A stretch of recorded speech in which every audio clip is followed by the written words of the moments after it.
Hello, everyone, and thank you for joining us again on Behind the Scenes with Casting Calls America. I'm Casting Calls America co-founder Brian Jagger, and am thrilled to be here and have my good friend Ricky Borba is going to be hosting this evening's conversation with a man whose pedigree of film involvement is pretty much unmatched.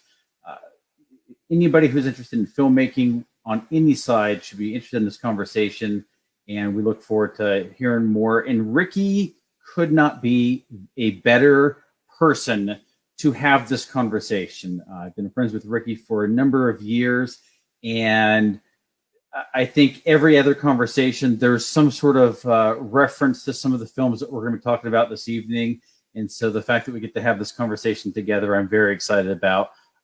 Ricky, how are you this evening? I'm doing good, buddy. I'm pumping my fist in the air because I'm so excited for this interview. I cannot wait. I'm at my home office. I've got Boba behind me. I've got which way is the camera go? That way. I've got Han next to him, and this is going to be exciting. I'm pumped up. All right. Well, I'm going to take myself out, and I'm going to let you introduce our special guest this evening, and let you take it from here. Okay, I am absolutely honored to introduce and talk to this evening with Paul Hirsch, editor extraordinaire, Oscar winner. The guy has done so many iconic films. I'm just going to rattle off a few. Carrie, Ferris Bueller's Day Off, Planes, Trains, and Automobiles, Steel Magnolias, Falling Down, Mission Impossible Ghost Protocol, Ray, Star Wars, The Empire Strikes Back, and of course, the most crowning achievement in cinematic history, Pluto Nash, just to name a few. Ladies and gentlemen, Mr. Paul Hirsch. Hi, thank you for that lovely introduction. You bet, Paul. You bet. Can't wait to talk about Pluto Nash with you. I was recut. Oh, that's right. It was recut. Paul, we're going to talk about a lot of things tonight. First of all, I just have to say regarding your book, I think the thing I most love about your book is that you're not a PC guy. You tell it how it is. You have these incredible stories. You don't cut corners, and you're not afraid to tell it how it is. Was that actually a thought that you went into the book like, I'm not going to sugarcoat this stuff? Well, actually, I did sugarcoat it. You have no idea what I left out. Okay. All right. Well, hey. But look, I didn't really feel that I said anything particularly controversial. I mean, I just described what happened, and to the best of my recollection, it's all, as I describe it in the book. Yeah, and there are some fascinating stories, and there's some that we're going to be able to talk about, some that we can't. Joel Schumacher comes to mind. We're not going to be able to talk a lot about Joel Schumacher, but there's a lot of fun stuff. So you don't know much. By the way, in my list, you left out Footloose, which is one of my favorites. I did leave out Footloose. You know why? I've never seen it. So shame on me. You're in for a treat. Okay. I mean, I did read where you were mortified that it seemed like the opening dance sequence was out of sync. Was that when they made the cassette? They transferred it so far out of sync that at the end of the title sequence, which is a dance sequence, you'll see. Yeah. They put in a 5-frame freeze frame to catch up, and it was just it was horrible. It was like somebody slashing a painting. It was just a crime against art. It was just, and I called Paramount. I said, "What can we do?" He said, "We already shipped 275,000 copies." Oh my! And I've wondered in the subsequent years how many people were thinking of doing a musical, and they popped in a cassette of Footloose, and they looked at the opening titles, and they thought, "This Hirsch, he has no idea how to cut the music. Get rid of this guy! Oh my God, an idiot!" Oh wow. So, well, so I didn't mention it because I haven't watched it. I wanted to tell you a little bit about me so that we can have kind of a rapport. Yeah, please. I'm very curious about that frozen Han behind you. Yeah, he's there. I'll turn the camera this way so everybody can see. So, okay, here's the story. It can go into exactly. It's a great segue. So, in 2018, I was able to direct my first Hollywood feature film. It comes out this Christmas. Little plug for that. And as a reward to myself being a 40-year-old guy, I'm like, I'm either going to buy a classic car or I'm going to get something Star Wars related because I love Star Wars. And my buddy said, Ricky, you know nothing about cars and mechanics at all. You are going to get yourself into a heap of trouble. So I drove to Arizona with my daughter. I picked up this Boba Fett and Han Solo and did it. So I have that film coming out. I have another. Where do you get something like that? So, okay. there's a company that makes these, and they're about $8,000 each. So I did not spend even near that much. So I went online and found a guy in Arizona that's a former police officer that was having a fire sale in his man cave. I don't know if his wife told him, hey, it's time to get rid of all this stuff or whatever. But he sold me both of those for $750 each, if you could believe it. Wow. So that, for me, it was an easy thing. I hopped in the car after Thanksgiving, drove to Arizona, and drove a U-Haul back home. I guess you have a big car. Yeah, well, the U-Haul, I got a 26-foot U-Haul. Yeah, it was crazy. Crazy story. We don't have time for everything that happened on that road home. But I should interview you. Yeah, that's right. That's right. So after I did The Talking Tree, I got a call from another producer that said, hey, we're doing this film in Virginia.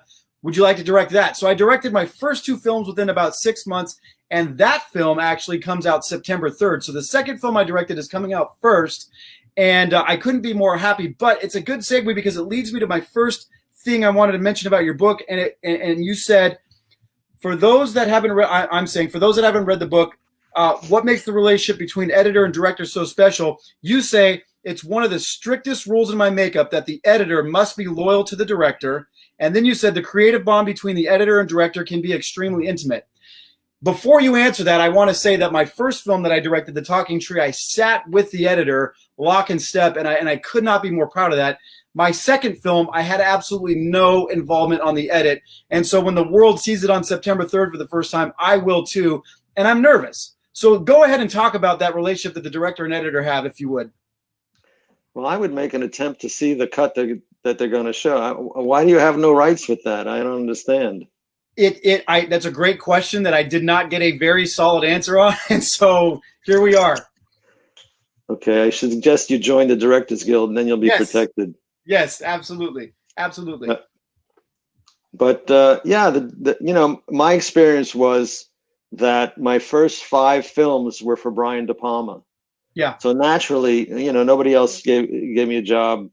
I did 5 pictures for him, and we had a natural affinity for each other. We shared the same kind of twisted sense of humor, and we got along great. He encouraged me. He empowered me. He's not a micromanager, although he has firm ideas about how things should be. But he let me develop my talents. I was learning how to be an editor at the same time. He was learning how to be a director, really. Yeah. We were both in our 20s when we started. He's 5 years older than me. Yeah, the bond between us was very close. And it has to. And he introduced me to the people in his circle, people like Marty Scorsese and Steven Spielberg and Jay Cox and other people, So he was very inclusive, and I can't say more. He was my mentor, and I learned a lot from him. He influenced my thinking about how to approach storytelling visually, and he's acknowledged as an important figure, I think, but I don't think to the degree that he deserves. What would you say was your favorite film that you worked on for Brian over the years? I don't know. It's like saying, who's your favorite child? Yeah, I've got 5. It's hard. Some days I can, though. I can on some days. Well, I'll tell you something. I heard about this woman who's a grandmother. She says, I have 6 grandchildren. I love them all, and I like 2 of them. It is way harder to like someone than to love someone. I completely agree with that. All right, so I think Carrie is pretty much. I really admire Carrie because it's so simple and direct and tight, and it's a simple story, and it's told visually in in fantastic terms. The performances are extraordinary. Sissy Spacek and Piper Laurie both were nominated. Piper hadn't done a picture in 15 years. Wow. And it's her first picture after The Hustler, I believe. Wow.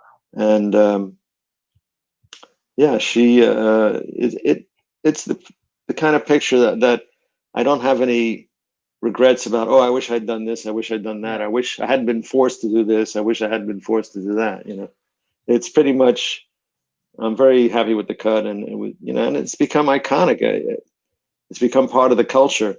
When I worked with Baz Luhrmann, he said to me, you know, this being such a collaborative medium, the thing that we can hope for is that our work becomes part of the culture. That's the highest thing we can aspire to. Yeah. And I've been fortunate enough to work on, an unusually large number of films that have become part of the culture. It's really unbelievable, your run. And I think at the end of the book, I'm paraphrasing, but you say something to the effect of, you've led a charmed life based on. Yeah, you really have. And we'll get into all that. You told a story somewhere, and I don't think it was in the Carrie chapter. I think it was later on, but you talked about, I think you were either in line to see Carrie at 10 p.m. or the 10 p.m. show had just got out, but you were hearing the audience roar and be scared, and then they were walking out minutes later with these beaming smiles. Well, that was George Lucas's analysis of the ending. He said, what's brilliant about it is that the people in line for the 10 o'clock show, there wasn't an actual, it wasn't based on an actual experience. So he was just theorizing. Gotcha. He was theorizing.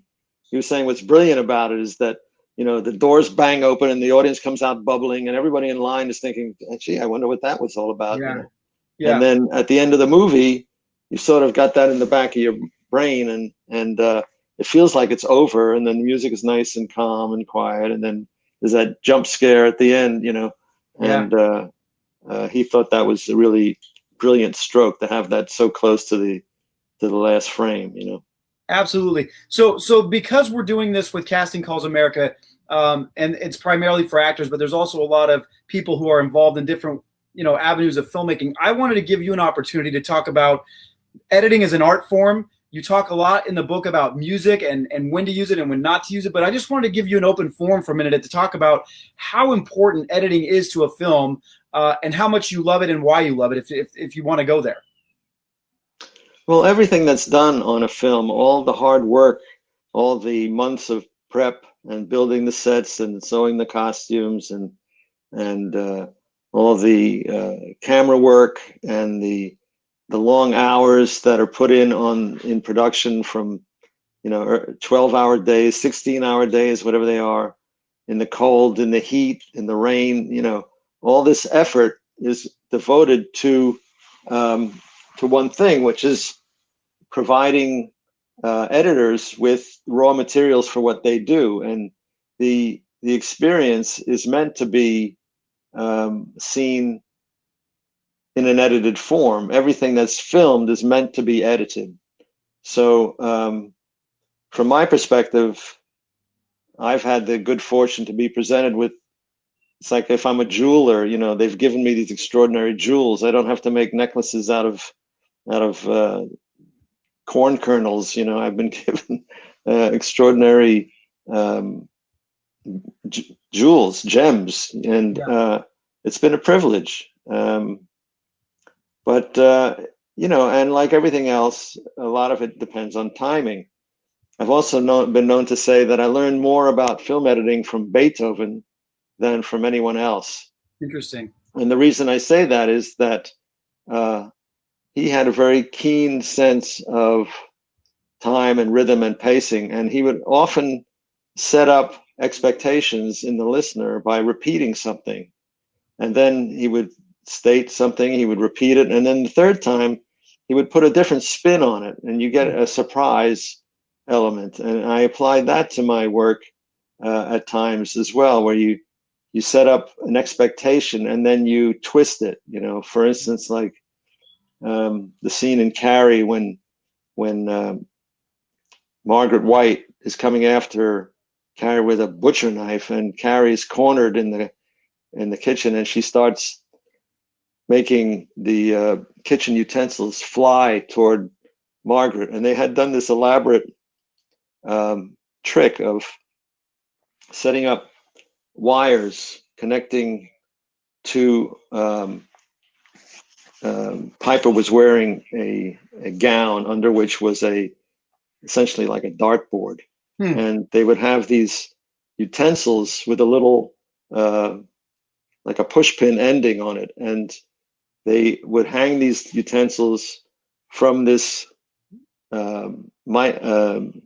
this filament that you can't see on camera, and they had a slingshot, and they would, they would fire the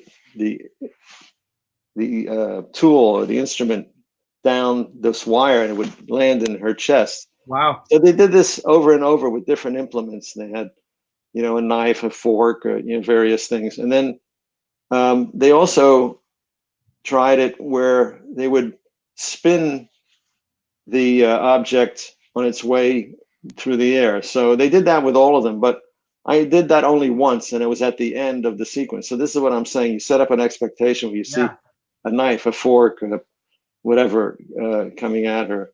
And then at the last one, you have it spin, and the audience gets an extra kick out of that. Yeah, absolutely. That's Beethoven. That's Beethoven. I'm gonna plug the book for a second here. We're talking with Paul Hirsch. A long time ago in a cutting room far, far away is your book. In that vein, I have all my notes. This is way later for our talk, but I'm going to get to it now because you kind of just mentioned it. I think one of your strokes of genius that I love so much was in the initial cut of Planes, Trains, and Automobiles, which you said was 4 hours, 3 hours and 45 minutes. 3:45. Yeah. You all were trying to figure out how to wrap the movie up at the end differently because the audience test scores weren't that great. People were walking out. And after John Hughes yelled cut, they kept the cameras rolling. And there's that iconic scene now that we think is an iconic scene of Steve Martin. He's off and he's wistfully thinking of his wife. And then he goes back to Dell and he's confused. That wasn't initially going to be in the movie until you watch the dailies. And that's exactly what you're talking about, is using everything from the film. Yeah, it's a more complicated story than that, and I really, it would take the whole hour to discuss it. Sure. But you have to be. That's a sort of a different idea. But the challenge with Planes, Trains, and Automobiles was that it was so long, and when you have a very long cut, and you cut it down, you cut and you cut and you cut and you cut, and you think you're done, but you're not. Yeah. So when we got it down to 2 hours, we thought, oh boy, we're in business. This is the funniest movie ever made. We're gonna kill with this. And people started walking out. We couldn't figure out why. Yeah. And the story of how we got from that, the 2 hour version, to the 90-minute version, which is what it is now, is in the book. But it's, editing is it's very subtle, and things hinge on the success of a film can hinge on a small detail. Sure. In an unexpected way. When we did Ferris Bueller's Day Off, there was a line in the picture where the kids are at the parade, and Sloane and Cameron have lost Ferris. They don't know where he is, and they're walking along and talking about the future. And it's their seniors in high school, and what are they going to do next year?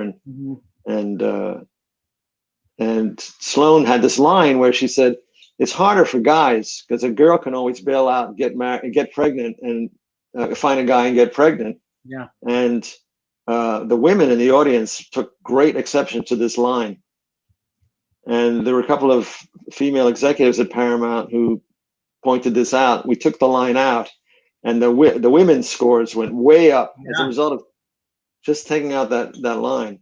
Absolutely. So small things can have a big impact. So we have our first question here. It looks like from Madeline Most, and she says, "Want to be a director? First edit, learn how to piece a story together, and Paul's book takes you through it. Essential reading." Thank you, Madeline. Yes, thank you, Madeline. It's not a question, but I appreciate the sentiment. Yeah. I find this next thing we're going to talk about to be really intriguing. I told you I've done 2 films. The first film, The Talking Tree, the one that I helped the editor on, he was also my director of photography. So that made a huge difference. The second film, the editor was never on set. So in chapter 6, you say that the first time you went on a location, at least the way I read it was, the first time you went on a film location was for Phantoms. What benefits or drawbacks do you see from actually being on the set or not being on the set when you're editing a film? Well, I think it's better not to be on the set, frankly. I mean, it's more fun to be around the actors and so forth. But from a purely editorial perspective, it's best to have only the information that's coming at you from the screen, which is the only information the audience is going to get.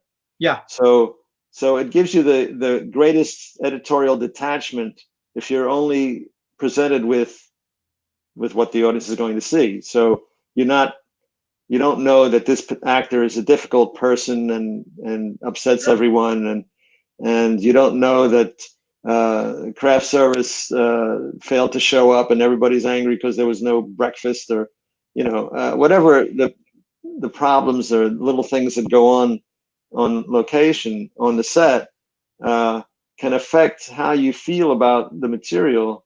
And it's really all irrelevant. What really matters only is what's on the screen. And I think that the editor, by being apart from that, can give the best take on what's actually up there. That is a great point, Paul. I have never really thought of it like that, but you're right, because you get preconceived notions of actors or things like that, and maybe you go into the editing room with an underlying subconscious thing you're thinking about that person or that director, and maybe you don't edit it the way you would have. So that's fascinating. Yeah, when I worked on a picture called Coupe de Ville, Joe Roth, who was the director, and he had a problem with one of the actors, and he wanted to cut him out of the movie. He said, I spoke to him on the phone, and he said, I'm taking that scene out. I said, why? That's a great scene. He says, I can't stand the actor. I said, well, the actor's doing a great job. He says, really? I said, yeah, keep the scene in. It's a really good scene. Yeah. He said, oh, okay.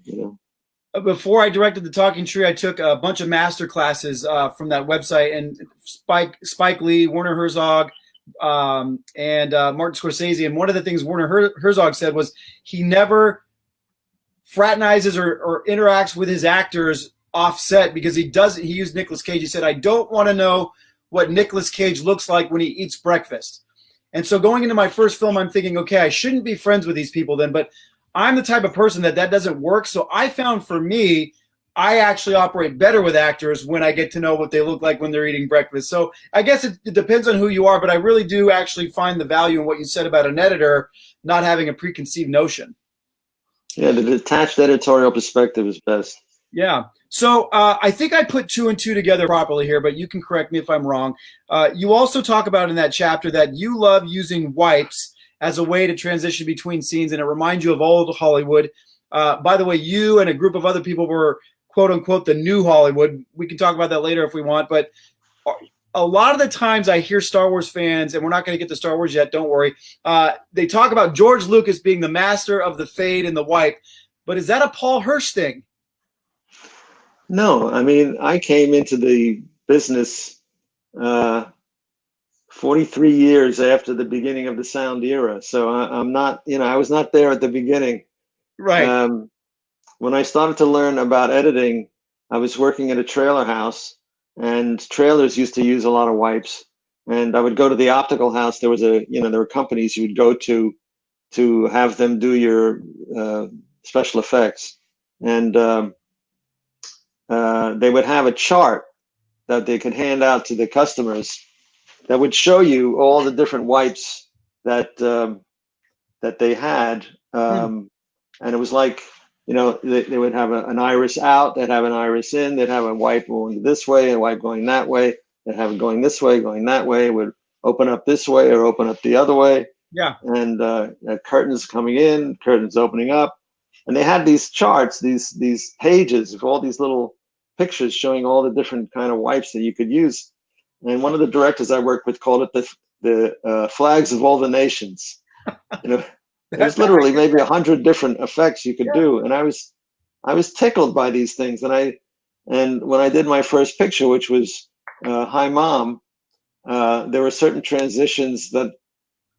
See, what I like about wipes is it's an effective transition going from a static shot to another static shot. Mm-hmm. So your choices are either cut or dissolve or fade out, fade in, but there's no motion across the screen.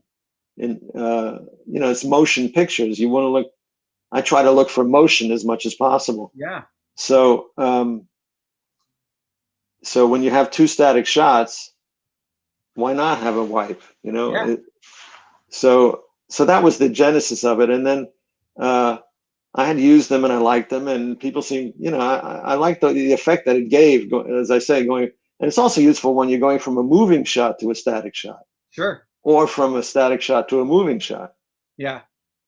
So, so anyway, not everyone likes them. I understand that. Some people don't dig them at all, but I like them. And when I came on to Star Wars, we were talking about transition, and I don't know if George brought it up or I brought it up. When you're working with somebody that closely, ideas come up. You can't remember at the end of the day whose idea it was. It was just something that came up during the day. And I don't want to take credit for it. And I don't know, but we sort of agreed that it was in the style of the films that inspired Star Wars, so it was like those Saturday morning matinee serials that Buck Rogers and Flash Gordon and things like that had inspired Star Wars in the first place. So it seemed like a natural device. And I think, and I used them again in Phantom of the Paradise, which I'm not sure George ever saw Hi Mom, but I knew he had seen Phantom. Huh. And I had liked these sort of hard-edged wipes, sort of making a point of it, so calling them out by using a hard edge. And George said, no, we have to do them. I want to do them all, soft edge. I said, sure. There you go. Going back to Hi Mom for a second. That was your first film. Just a real quick question. Are you able to, in the editing room, because it was Robert De Niro's first film, are you able to see greatness in the editing room at that point with him, or did that come years later? I thought he was great. Yeah. There you go. Okay. He was doing the job that he was there to do. It's interesting, when he started doing comedy later, everybody was sort of surprised, but the very first experience I had with him was a comedy. It was a comedy. Hi Mom was a comedy. So I think Bob is brilliant at comedy. We did Analyze This and I forget the one with Meet the Parents. Stiller. Meet the Parents. Yeah, that stuff is great, and he's really great at it. And but when you're a great actor, you can do comedy or drama. It doesn't really matter. Sure. Gene Hackman could play either, and he was brilliant at both. Robin Williams always used to say it was a very thin line between laughter and tears, and I think Robin Williams probably best exemplified that, but Robert De Niro's close. So Star Wars is next on my topic, but let's take some Facebook questions if you don't mind right now. Don't mind. All right. Fire away, Mr. Jagger. Dominic Bueller wants to know what your major influences were. Bueller? Bueller? There you go. Is that really your name? That's great. Yeah. My major influences. Well, as I say, Brian De Palma was a big influence on me. Ludwig van Beethoven was a big influence on me.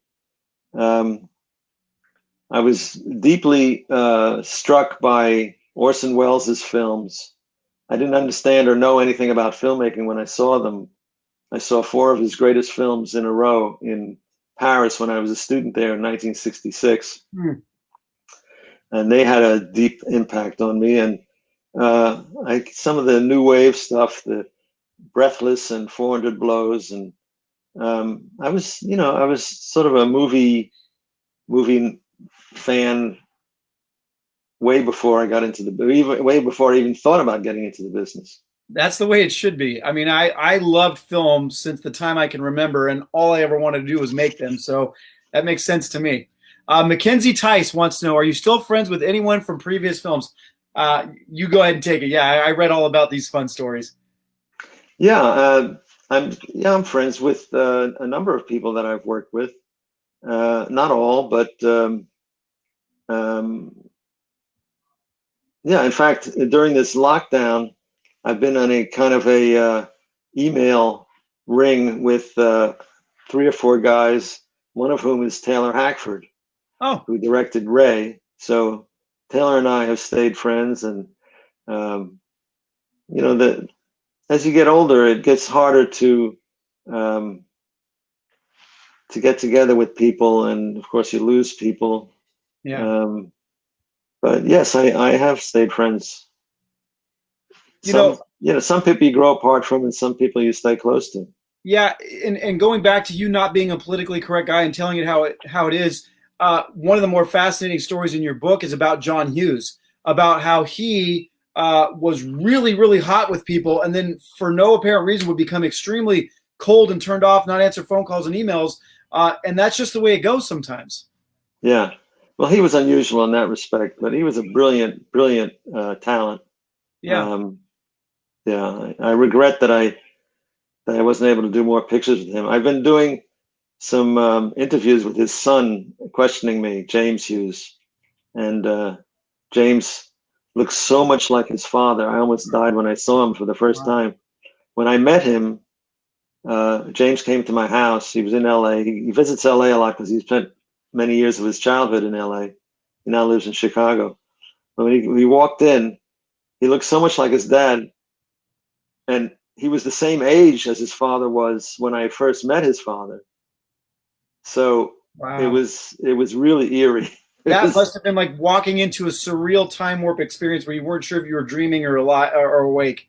He looks, it was remarkable. But he's a lovely guy, and I enjoy my conversations with him. My buddy John, who I've known for many years, says, was Star Wars edited with the idea that Darth Vader was Anakin, or did that idea come when Empire was written? I know that answer, but I'm going to let you answer it. Well, I don't know. George did write Star Wars knowing that Darth Vader was going to be Luke's father. We can get to it right now. I was going to ask it later, but since that question was brought up, when you got the script for Empire, was the version of the script that you were given, did it tell you in that script that Vader was Luke's father in that scene where he said, "I'm your father," or did they hold off on that and give it later in like the ADR looping section of the film? The latter. That's what I thought. In fact, I looked at the script recently. I don't keep up with the whole Star Wars multiverse, Sure. And the fan scene is just overwhelming. So yeah, I did the first couple of pictures, and I go see the new ones as they come out, but I don't really get involved in the whole. Yeah. You're not a guy who would have Boba Fett and Han in your house. Like, that's a crazy person. So back to George. Well, actually, I am a little curious because you said you were 40. Yeah, 42. So, 42. So you were a baby when it came out. I was born in December. It came out May 25th, as you well know. So I like to say that part of the reason I love Star Wars is I was born the same year it was born. Oh, I see. Yeah. Well, anyway, what did you start out asking me? I asked you about the Empire. Yeah. So I looked, I thought, what did it say in the script? I wonder what it said, So I got out my script, and I went down to that page, and it was missing. The page was missing. There you go. So you didn't know. So you didn't know, and James Earl Jones is famous for saying when he went into the ADR booth, and I'll spare everyone my horrible James Earl Jones impersonation, but he says, he's lying. There is no way. Yeah, he's lying to Luke. So let's talk about George a little bit. This blew my mind because I've never thought of George Lucas in this regard because I'm not old enough to know him before Star Wars. But when you were asked to do Star Wars, you were in love with American Graffiti, and you knew George Lucas as the American Graffiti director. So what was your perception of George before Star Wars? Because that is not often something people talk about. He's known for Star Wars.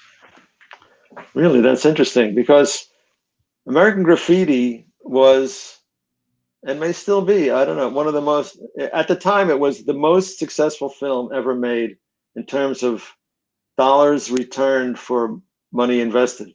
Okay. It cost $700,000 and it earned $50 million. Wow. So it was a 70-to-1 return on investment. Wow. And Graffiti spoke to me in particular because the sales pitch, the tagline on the poster and in the ads was, "Where were you in '62?" 62 was the year I graduated high school. So here was a picture about high school. And it was made by a contemporary of mine. George is exactly 18 months to the day older than me. Yeah. So we're essentially contemporaries. Yeah. I was extremely excited about working with George. I mean, have you watched Graffiti lately? It's a brilliant I watched film. it about a year ago. Thanksgiving. So Thanksgiving's what, 10 months ago? Yeah, it's a brilliant picture. It's just phenomenal. It And the is. use of music in the film is just, it's such a sweet film and so full of feeling and funny and human. It's just a wonderful picture. I love that you brought up music right now. So Tabitha, my friend Tabitha, loves American Graffiti. Thank you, Tabitha. We're just going to bounce around. All my notes here are all over the place, but you talk a lot about music in your film. One of the things I wanted to talk to you about was, from what I understood and how I read it, you were able to pick a lot of the music out for Ferris Bueller's Day Off. We'll get to that in a second, but you, I think you set people up to fail when you do this. You say, so did you like the music in Mission Impossible when Tom Cruise was hanging down from the ceiling? And a lot of people go, oh yeah, the music was so good. And then you'll say, no, there was no music there. No, I've never done that. Right. I've never done that. Okay. I must have read it wrong. Yeah, but there is silence. I mean, silence is an effect too. Yes. So my favorite thing in films, and Michael Mann does this like I think the best. I love it when there's an intense scene like there is in Heat, when you find out Natalie Portman has just tried to commit suicide and Al Pacino's talking to his wife in the hospital. There's a lot of tension. All of a sudden the music swells and their mouths are moving, but you don't hear the dialogue at all. And that is my favorite thing in cinema. And I just absolutely love that. I don't know if we're going anywhere with that statement. I just wanted to put it out there, but I love it. I love music and film. Mm-hmm. Yeah. All right. So you actually that situation you described about, didn't you love the music in that scene? Yeah. That would apply to North by Northwest. Yes. And the scene where Cary Grant is out in the flattest part of the state, and he's chased by a crop dusting plane. Everybody remembers that scene as having great music. Bernard Herrmann did the score, and they think, oh my God, that cue was so fantastic. And you watch the film, there's no music there at all. Yeah. And the music only comes in at the end. It's perfect. It's absolutely perfect. So you describe in the book how you felt watching the first reel of Star Wars with the co-editor and George. If you don't mind talking about that, because I have a personal story. In 2005, I got to watch Revenge of the Sith at the Metreon in San Francisco with George Lucas and Robin Williams sitting right in front of me. I had got tickets from my friend who worked at Lucasfilm, and it just so happened I chose the right theater and the right seat. So there I was sitting directly behind George, watching that movie, hearing him talk to Rick McCallum. But was you knew when you were watching that first reel that it was, I know everybody says, did you know how great it was going to be? But what was your feeling sitting there watching? I have to imagine you thought to yourself, this is something pretty neat. Well, to tell you the truth, I was already jacked up before I even got there. I mean, yeah, that's right. I mean, I was sky high already. But what happens when you're working on a picture is, as the editor, and you're refining the cut, you're playing a game of what's wrong with this picture. Yeah. They used to have these things in the newspaper where they have a picture and they say, in the next to the crossword puzzle, they would say, what's wrong with this picture? And you'd say, well, there's a cow on the roof, and the cat has 5 legs, and there's a bicycle in the tree, and you have to pick out the things that are wrong with the picture. And I find when I'm working on a picture, that's your mindset, is you're watching it and you're open to, does this seem right? Is there something wrong here? Is it going too fast? Is it going too slow? Am I confused?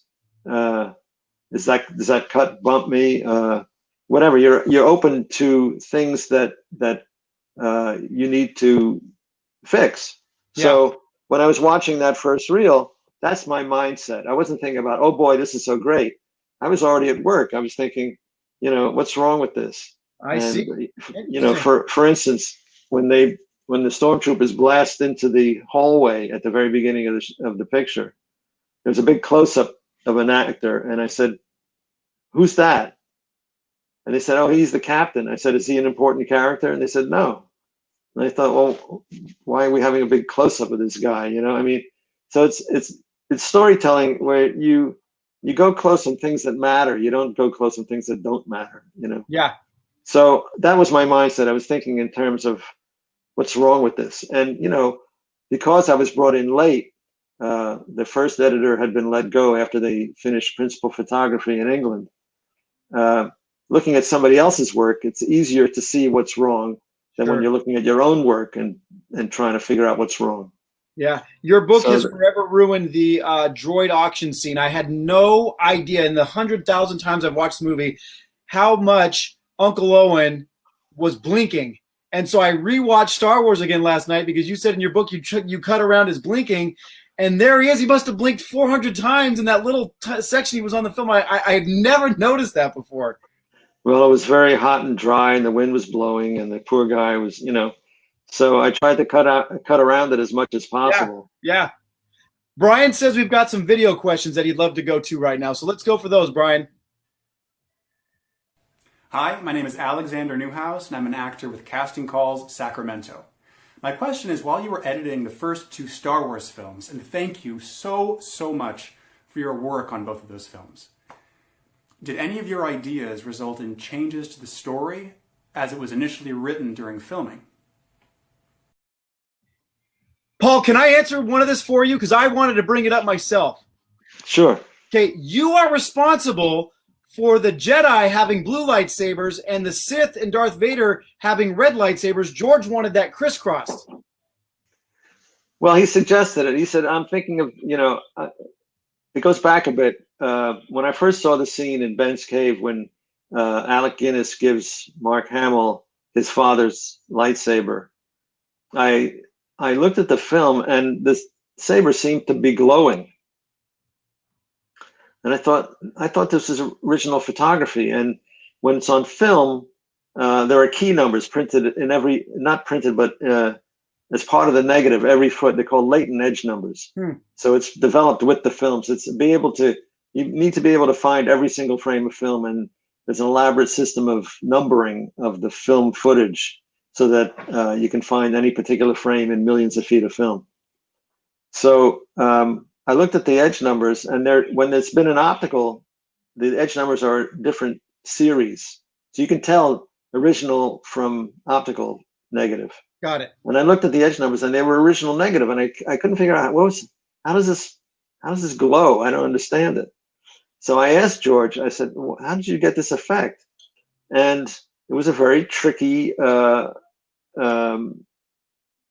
that they had come up with, which was they had these wooden dowels, with a sword handle, and they had wrapped Scotch glow, sort of highly reflective, that white stuff on the back of sneakers, and the whole length of the dowel was wrapped in this stuff.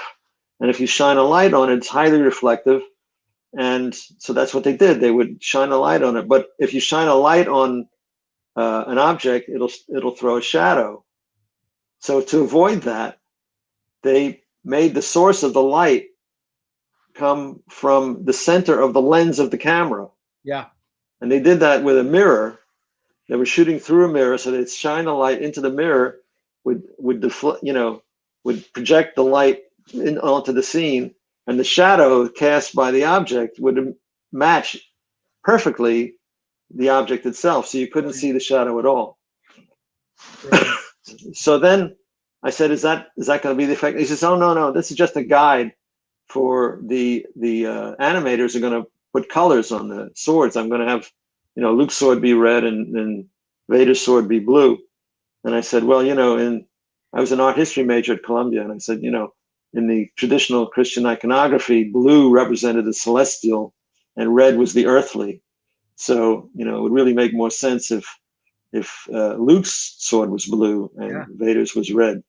So that's what he did. And now, and I think, I don't think people are aware of it, but I think somewhere in people's unconscious it registers. Yeah, I'm just thinking about the Star Wars lore now, 42 years later, of all the books and comics and everything else with the red and the blue lightsabers. It's pretty neat. So I don't know if you have anything that I kind of bombarded you on that answer because I was so excited to talk about it. Was there anything else that you kind of get credit for in the Star Wars universe? Yeah, well, Star Wars is the first job I ever did working outside of New York City. In New York, you go to work, you take the elevator down to the street, you walk to the subway, you go down the subway, you come up, you take the elevator up to the cutting room. That's how you get to work. Yeah. In California now, I'm working in California for the first time, and you drive to work. And I would get there, and I'd sometimes see George's Camaro in the parking lot. And I'd say, oh, George is in the office already. Yeah. I could tell from his car that he was already there. So then we were working on the end battle, and Vader takes off into the battle. He's on the Death Star at first. He takes off into the battle. And I was getting confused about which ship was his. And I said, George, wouldn't it make more sense if Vader had like a distinctive ship so that when you saw it, you knew that was Vader? Yeah. He said, yeah, I think you're right. So they took a TIE fighter and they folded in the wings like that. Yeah. Yeah. So cool. So cool. Brian, is there any other video questions? Hi, my name is Jonathan Wirtz, and I'm an actor on Sacramento Casting. My question is, what advice do you have for young creatives dealing with distraction in the creative process? Thank you. Boy, that's a tough one. Distractions. You have to get control of your mind. Mm-hmm. You have to focus on what's important to you. And I don't know. I mean, it's sort of a non-specific question. Yeah. So I'll give a non-specific answer. There you go. I wish I could do better. No, you did great. I have quite a few more Star Wars questions. I was reading which one. I'm going to ask one more Star Wars question, and it's a fun one. It's when you were nominated for the Oscar, you said that you immediately went on a diet. So what was your diet like? Whenever I diet, it's terrible. Yeah. You cut out everything that you want to eat. Exactly. Were you surprised at the Oscar nomination? Well, here's the thing. I came back from California to New York after the picture opened. I took a vacation in Hawaii at the end of the schedule, and by the time I got back to New York, the picture had already opened. Mm-hmm. And I came back and I saw Brian De Palma, and he said, "You're going to win the Oscar." And I hadn't even thought about it at that point. He just said it. You're going to win an Oscar. Yeah. And so that was the first time I thought about it. At that point, I was just concerned with getting features to cut. I didn't want to have to go back and cut commercials again. Or trailers, as you said. Trailers. You'd made a decision. You didn't want to cut any more trailers. Speaking of trailers, what do you think of today's trailers? I will just say that I think they give away too much of the film, but we don't even have to talk about that. That's just my opinion. What do you think about trailers today? Well, I don't watch trailers. So much has changed in the business now. But when I worked on Mission to Mars, the whole point of Mission to Mars was that there's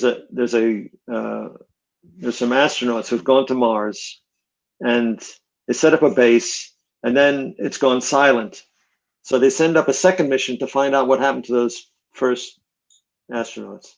Yeah. So that's the story. So it's the story of our team is flying to Mars to get there, and in the last reel, this is a spoiler. If you haven't seen it, turn off your sound. In the last reel, it's revealed that life on Earth began on Mars.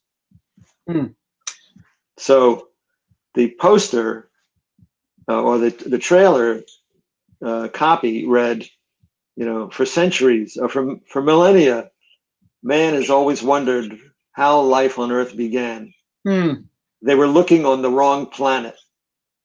So a friend of mine came up to me and says, "I can't wait to see your movie, man. All I know about it is that they go to Mars and they find that life on Earth began on Mars. What's it about?" And I said, "Well, you can just forget it now because you've already, And I thought, why would they do that? I thought, these are the kind of guys who would advertise a striptease by showing a woman naked and saying, come see this woman fully dressed. That's and right. Watch her take off one item of clothing at a time until she looks like this." Right. Unbelievable.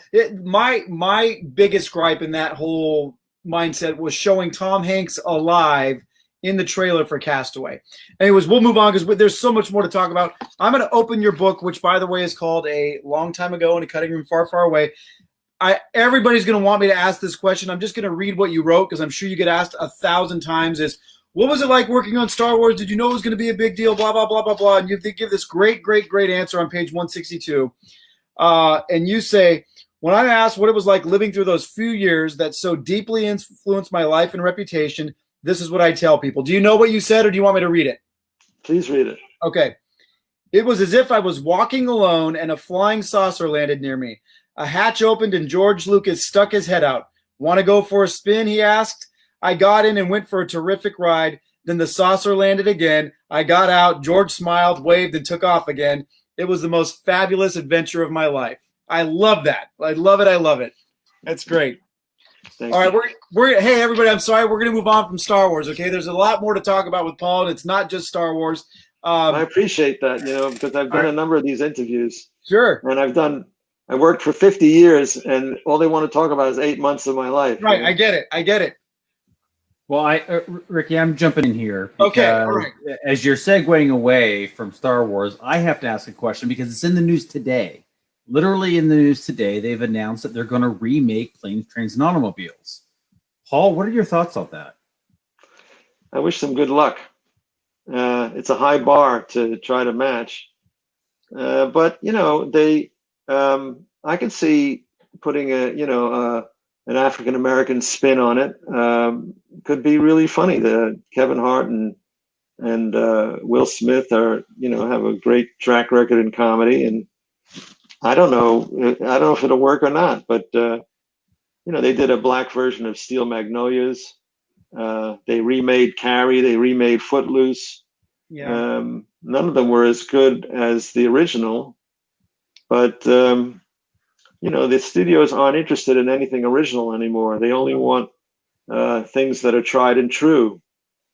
The audience will turn out to see the next, Fast and Furious or the next Mission Impossible. Yeah. And, The Rock is the highest paid actor in Hollywood these days because he's in Jumanji and the Fast and Furious. And it's not because he's the best actor in Hollywood, but he's in 2 franchises and they can't make them without him. So if you take go ahead. Sorry.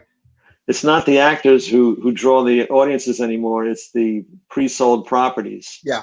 So they're not interested in anything original. They can't make money. They can't guarantee that they're going to make money with an original idea. Those ideas are going to TV, and that's where Sorry? No, indie films, and for directors like me. Yeah. So the studios only want something that's pre-sold. I understand the logic of doing a remake of Planes, Trains, and Automobiles, but that is a really funny movie. And last fall, I had a great, great experience. There was a screening in Chicago, and they filled the house. Yeah. And watching that movie, of course, when I get to the end of a movie, when I'm working on it, I can't stand to see it anymore. As long as I'm working on it, it's like a living thing. But once it's done and everything is finished and the negative is cut and the film is mixed and the color is set and there's nothing more to be done to it, to me, it's like it's dead. It has died. And while I was working on it, it was living, and now it has died. And I can't stand to watch it ever again. So I'm robbed of the pleasure of seeing it with an audience. Just because to quote Jack Nicholson in Terms of Endearment, I'd rather put long needles into my eyes and see it one more time. Yeah. So, but I was invited to this screening of Planes, Trains, and Automobiles, and they had a packed house. And now it's 30 some odd years later, and I haven't seen it all that time. And I watched it with this audience, and the jokes were landing, and people were howling, and you couldn't hear the dialogue because they were laughing so hard. And it was just such a wonderful experience. It was just one of the great screenings of my entire life. That's fantastic. That was the one where your name was in lights, right? I think I saw that picture on one of your social media pages. big gigantic lights, Paul Hirsch, blah blah blah, and you said it was the first and only time that it happened. Was that for that? No, that was in L.A. But Okay. Hey, that was the one time I was wrong this year, Paul. You got to be a part of it, so congratulations. We're talking about all of these iconic films that you're a part of, but there have been a couple missed opportunities, and one of the most heart-wrenching parts of the book for me was when you told Robert Zemeckis no. What movie was that he asked you to? It was some movie that barely had any staying power. What was it called? Back to the Future. Yes. How do you feel about that now? I mean, we're 25, 30 years later, but does that sting a little bit still? Well, I saw Bobby Z at a restaurant a couple of years ago, and I went up to him and I said, when I turned you down for that picture, it's the biggest mistake of my entire career. And he said, well, you've done okay anyway. That's great. So he's a lovely guy. Yeah, my Robert Zemeckis story is for whatever reason where I live in Roseville, we get a lot of advanced screenings. And I mean like 6 to 8 months advanced screenings where the director comes and does a Q&A after, and we tell him what we liked and didn't like. We watched, I believe it's the Man on the Wire film with Joseph Gordon-Levitt, the where he walked the Twin Towers.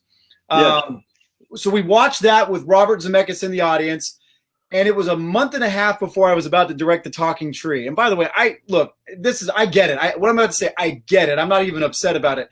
But after the film, we do the Q&A, and then Robert's talking to the studio heads. I wait in the lobby of the movie theater for a good hour and a half. There's people wanting autographs, and they have their Back to the Future poster. I just wanted to talk to Robert Zemeckis for 2 seconds. So he's walking out. He's signing our autographs. They said, Mr. Zemeckis, I'm about to direct my first Hollywood film in a month and a half. Is there any chance I can shoot you an email to ask some basic questions, just things like that? I can just, bounce ideas off of you and you give me some pointers being who you are. And he looked at me and said, yeah, that's not going to happen. And he got in his car and he took off. So, hey, he's honest. He's honest. I love it. I do love that. Were there any other big quote unquote misses other than Back to the Future? Oh, we've got another question we'll get to in a second, but other than Back to the Future, were there any other big misses? Yeah. Don't go away, Laura May. Yeah. What else did I turn down? Well, it wasn't a turn down kind of thing, but I've been offered pictures I would have liked to work on, but I wasn't available. Yeah. Steven Spielberg invited me to work on Close Encounters. I was cutting Carrie at the time. I wasn't able to do that. He hired Michael Kahn, who went on to cut all his movies, every one of his movies from then on, except for one. Yeah. Which was E.T. Yeah. And after E.T., Michael swore he would never be unavailable for Steven again. Exactly. A little bit of it. Oh, go ahead. Sorry. And then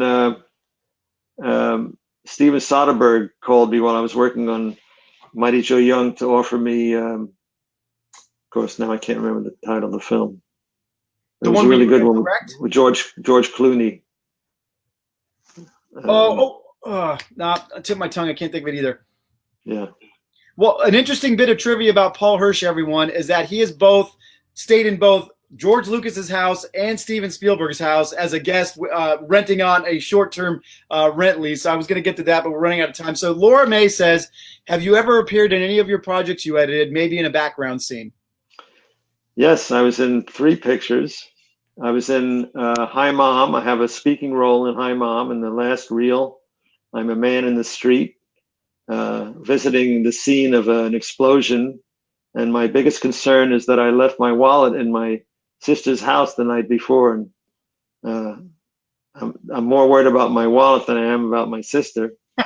And then I was in the crowd in some of the scenes in Phantom of the Paradise. And then I did a scene with Julia Roberts in I Love Trouble, where I sat next to her on a plane. There you go. Perfect. Awesome. So we are at the 1 hour mark. I'm going to go ahead and plug your book again. Brian, we could throw up the Amazon link. Here it is, a long time ago in a cutting room far, far away. Paul Hirsch. We are with Paul Hirsch. We've been with Paul Hirsch for an hour. It's been a lot of fun. Thank you, Ricky. Yeah, you bet. Paul, a couple more things. We've talked about music a little bit. In regard to Ferris Bueller's Day Off, you talk a lot about the music you chose for specific scenes. I don't think that's a very common occurrence where the editor is able to do that. So if you wouldn't mind talking about that a bit. Well, I can't really speak for how other people do it, but my practice has always been to present the director with a cut a week after the end of shooting, and usually it has music in it. I mean, there are scenes that require music, and you can't always wait for somebody else to make a choice about what the music is. So I just pick what I think works best and throw it in there. And that film has some of the most iconic music ever. I mean, really, if we're being honest. Well, some of the songs I chose, John rejected. So I used it in the next, like when Ferris gets Sloan out of high school and they're driving away off into Chicago with Cameron in the back seat of the Jaguar, of the Ferrari rather. I had picked "Walking on Sunshine" by Katrina and the Waves. Yeah. The most upbeat song that they were playing those days. Yeah. John hated the song and he replaced it with something else. And then I went from Ferris Bueller's Day Off to Secret of My Success. Yep. And there's a montage where Michael Fox is impersonating, he's working in the mailroom and he finds an empty office and impersonates a corporate executive. And he walks through the offices dressed as a corporate executive for the first time. And I used Walking on Sunshine for that. And Herbert Ross loved it. We kept it. And then, of course, I used "Oh Yeah" from Ferris in Secret of My Success as well. So it's funny. Another director's trash is another director's treasure. And there was a thing you did with Steve Martin in Planes, Trains, and Automobiles, and I cannot for the life of me remember which director told you no, but it was Herbert. The falsetto. Go ahead. Yeah, Herb Ross directed this, Secret of My Success, and there was a scene with I can't remember the actor's name now. Jordan. Anyway, he comes on to this girl and she hits him.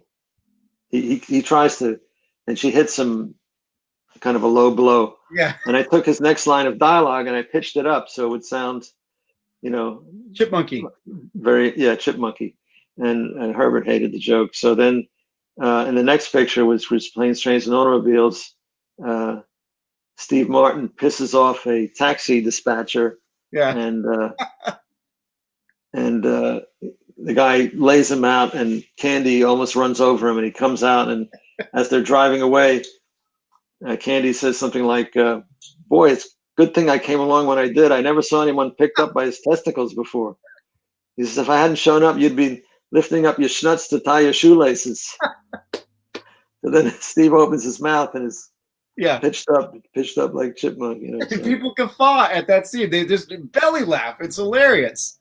Yeah. It's hilarious. Paul, as we're wrapping up here, I want to kind of get into the new, if you will, new age of cinema and editing. Mission Impossible was the first movie you had done on a computer. Yes. And I know you talk in the book that was a blessing and a curse. It brought its own set of problems. But if you want to talk about transitioning from physical editing to what I know now as the only way to edit, what was that like for you? Oh, there you go. So that's already the question. I was asking the question that's up there. Yeah. It was, in my mind, it was like an automatic splicer. So yeah, when it took me about a week to make the transition. I had an assistant sitting next to me, and I'd say, "I want to do this. How do I do that?" And he'd show me. I'd say, "Okay, And then after about a week, I had it down enough to be able to work on my own. And I thought, wow, I can go really fast with this. I mean, I was fast with film already, but I was able to go from cutting maybe 10 minutes a week to 15 or 20 easily with computers, and sometimes more depending on the footage. Did you feel that it was as intimate a process as it was with cutting actual film? I don't know about intimate, but there's a certain pleasure from handling tactile objects that was lost, And I don't know if this pertains to that, but I do remember in the book you talked about one of the things lost in this digital age is sitting in a room with all these creative minds watching the dailies. And that was something that was important to you. Yeah. It's a good, at the end of the day, we would all gather in a screening room and watch dailies together. And at the beginning, everyone shows up, and at the end, it's just the DP and the producer and maybe the assistant director. But it was a time when, if problems come up, there'd be discussions about it. And I don't regret the waiting around for the crew to show up, to tell you the truth. A lot of times they wouldn't show up till very late in the day, so I don't regret that part of it. But it was useful to have everyone together. Paul, you willing to give us 7 or 8 more minutes? If my voice holds out. All right. Okay, so we've got one more video question just submitted. Go ahead, Brian. Hello, my name is Doug Bothan. I'm an actor on Casting Call San Diego. My question is, after completing Star Wars and then editing The Empire Strikes Back, was that equally challenging or was it less challenging for you? Thank you for your answer.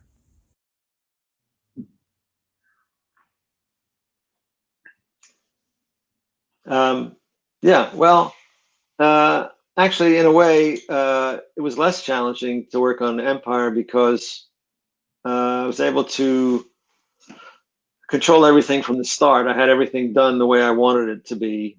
There were systems in place on Star Wars that were done according to the way things are done in the UK, and they're very sort of complicated. George Bernard Shaw described America and England as 2 countries divided by a common language. Yes. But in England, if you turn the light switch up, it turns it off. If you flick it down, it turns the light on. Or if you drive on the left side of the road, and they do everything a little bit differently than we do. Yeah. And the way they organized the film was just not to my liking. And when I got on it from the get-go, I was able to control things and have it done the way I wanted. Wow. Well, Paul, in the effort to be gracious and everything, I'm going to wrap this up. Look, I hope maybe you'll consider coming back, because I have so many more questions. We're I think at 1985-6 with your career. We've still got another Oscar nomination. You won an Eddie for Ray. I want to talk about Falling Down a lot, that movie, your experience with Joel Schumacher. But I'm going to wrap this up, and I want to talk about the thing you said on page 334, the David Mamet quote. And again, I'll read it if you would like, or you can. Go ahead. Okay. So on this subject, I would quote David Mamet on editing in a statement read aloud at the Academy Awards in 2002. I don't agree. I'm speaking as you. I don't agree with all of it, but the essence is true. Editors care about the film above everything else. The humbling truth is that a film is made in the editing room. The most magnificent performances and the best intentions mean nothing if they don't cut. The film goes by at 24 frames per second, and however lovely it is, however thoughtful it is, however deeply felt, all the audience cares about is what happens next. The director, the actor, the designer, the writer can become sidetracked, confused, indeed even inspired into serving 2 masters, the story and themselves. The editor serves only the story. As such, they are best friend of the audience, and time again, the salvation of the filmmaker. I could not agree more. Mr. Hirsch, it was an honor. Thank you. I wish we could go for hours. Maybe you'll come back, but this has been great. And thank you. Yeah, you bet. Be happy to come back. Wonderful. Thank you very much. I hope you all enjoyed it. Brian, I don't know if you want to pop in here and just close us out or not, but I can if you don't want to. Thank you. There he is. There he is.